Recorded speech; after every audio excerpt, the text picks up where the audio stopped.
कपड़े धोने वाली बहू। शादी के पहले से ही विभा को कपड़े धोने का बड़ा शौक था। कभी नल के नीचे तो कभी तालाब के पास। अरे मेरी नीली वाली लुंगी नहीं दिख रही है।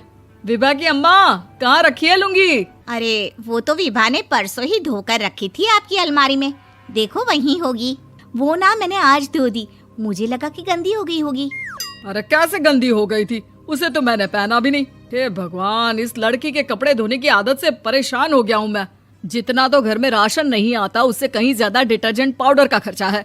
इसकी शादी करवा दो, शादी जाए अपने घर में ही करे काम, फिर चाहे घर के कपड़े धोने हो या पूरे गांव के। हाँ ठीक बोल रही हूँ, देखता हूँ मैं कोई लड़का। वो दिन भी आ जाता है जब विभा को देखने लड़के वाले आ जाते हैं। लड़की मुझे अच्छी लगी। होने वाली सास कहती है, बेटी अगर कुछ पूछना है तो पूछ लो। वैसे तो हमारी लड़की बहुत ही शर्मीली है, जो बोल दो वो मान लेती है, इसे क्या पूछना होगा। अरे कैसी बात कर रही हो माँ, मुझे इन लोगों के घर रहना है, सवाल तो कई है। हाँ हाँ बेटा, पूछ लो ना, क्या पूछना है। आप लोगों के घर कपड़े कौन धोता है? सास का मुंह बन जाता है।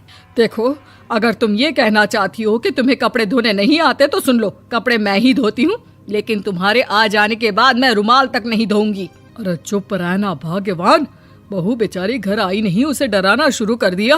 वो क्या है ना बिटिया, अभी तक तो ये कल्लू की माँ ही धोती थी, लेकिन अब तुम्हारे पापा तो दहेज में वॉशिंग मशीन देंगे ही। तभी विभा की माँ बोल पड़ती है, सवाल भी पूछा तो क्या। वैसे भाई साहब, मशीन की तो फिर भी कपड़े धोने की कैपेसिटी होती है। मतलब जो बिटिया दे रहे हैं ना विभा, इसे कपड़े धोने का बहुत शौक है। ये आप लोगों के क्या, आस पड़ोस गांव मोहल्ले सबके कपड़े धो दे और उफ तक ना करे। बाहर देखा नहीं आपने कितने कपड़े सूख रहे हैं? सब हमारी बिटिया ने ही तो धोए हैं। बस भी करो ना माँ, शर्म आ रही इतनी तारीफ सुनकर। और तो और एक दाग निकाल कर दिखाओ तो मान जाऊं। हाँ अच्छा, माफ करना बेटा, मैंने गलत समझा। हमें तो रिश्ता बहुत पसंद है। और ऐसे जुड़ जाता है रिश्ता कपड़े धोने का शौक रखने वाली विभा का। उसकी शादी हो जाती है कोयला फैक्ट्री में काम करने वाले कल्लू के साथ। शादी के बाद अचानक विभा चिल्लाती हुई सास के पास आती है। सासू माँ, अरे सासू माँ कहाँ है आप? ये तो धोखा है, धोखा दिया आप लोगों ने मुझे। इसे ससुर के चक्कर के बारे में पता चल गया। अरे तो उसमें तुझे क्यों धोखा मिला है? अरे नल में पानी नहीं आता, कपड़े कैसे कब धुलेंगे? अच्छा, तू पानी नहीं आ रहा उसकी बात कर रही है। तो आपने क्या सोचा? कुछ नहीं।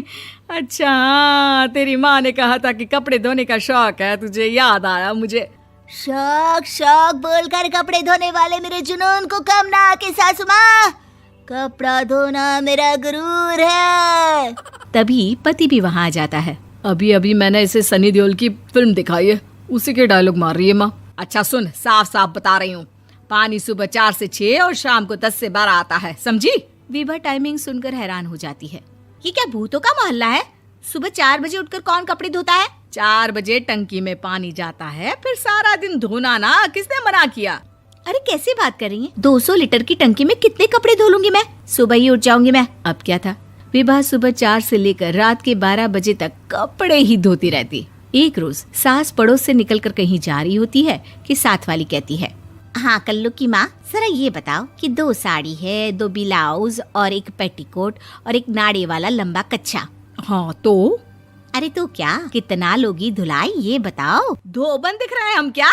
हमारे पति सरकारी नौकरी से अभी रिटायर हुए हैं और बेटा सुपरवाइजर है कोयला फैक्ट्री में। धोबन समझ रखा है हमें? हाय रे कल्लू की अम्मा, माफ कर दो, वो तो मोहल्ले में यही सब बता रहे थे कि तुमने बहू को कपड़ा धुलवाने के काम में लगा दिया है। सास को पड़ोसन की बात सुनकर गुस्सा आ जाता है। वो घर पहुंचती है जहां घर के बाहर ही इतने सारे कपड़े सूख रहे होते हैं जितने कि किसी धोबन के घर पर। अरे ओ कल्लू की दुल्हन, बाहर निकल। माँ जी यहीं आ जाओ, बाथरूम में चादर धो रहे हैं हम। अरे अभी हम धोते हैं, तुमको बाहर निकलो। ये आस पड़ोस वाले बोल रहे हैं कि हम बहू से कपड़े धुलवा कर उसे कपड़ा धोने वाली बना दिए हैं। अरे छोड़ो ना माँ जी, किन लोगों की बातों में आती हो? आस पास के लोगों का तो काम ही होता है कि वो किसी तरह सास बहू को लड़ा दे। बहू सारे घर के कपड़े धोती है, ये क्या कम है? बोलिए। सास को भी लग जाता है कि वो बहू का ये सनकीपन नहीं छुड़वा सकती, इससे अच्छा है कि खुद ही चुप हो जाए। एक रोज सास और बहू मंदिर जाते हैं, जहाँ सास की साड़ी वहाँ खड़ी भीख मांगने वाली से मिलती है। माँ जी क्या बात है, आपकी साड़ी उस भिखारन से कितनी मिल रही है ना? हाँ हाँ, देखो तो दोनों की साड़ी मिल रही है। क्या बात है कल्लू की अम्मा, तुम खुद को तो अफसर की बीवी बताती हो और ऐसी सिंपल सी प्लेन साड़ी पहनकर घूमती हो। सिंपल और प्लेन नहीं है ये साड़ी। तो क्या सोने के धागे से फूल बने हैं? कुछ भी सासू माँ, कुछ भी। हाँ, बने थे इस साड़ी में सोने के धागे से फूल। मेरे पति लेकर आए थे मद्रास से स्पेशली मेरे लिए 10,000 की। ताहे भाई साहब इस भिखारन के लिए भी सेम टू सेम साड़ी लेकर आए होंगे 10,000 की। सास उस वक्त तो कुछ नहीं कहती, लेकिन बहू के साथ घर आती है और अलमारी से एल्बम निकाल कर लाती है। ये साड़ी देख रही है, ये वही साड़ी है जिसे मैंने अभी पहना था। इस साड़ी में ये जो चमकदार फूल दिख रहे हैं ना, ये सोने के धागों से काढ़े गए हैं। लेकिन तू लोकल वॉशिंग मशीन ब्रश से घिस घिस कर सारे फूलों को निकाल कर साड़ी प्लेन कर दी। मुझे माफ कर दीजिए सासू माँ। और तो और, जब मैंने तुझे तेरी गलती के लिए कुछ नहीं कहा, लेकिन तूने तो सबके सामने मेरा मजाक ही बना दिया। क्यों? बहू को समझ में आ जाता है कि अब से उसका कपड़े धोना बंद।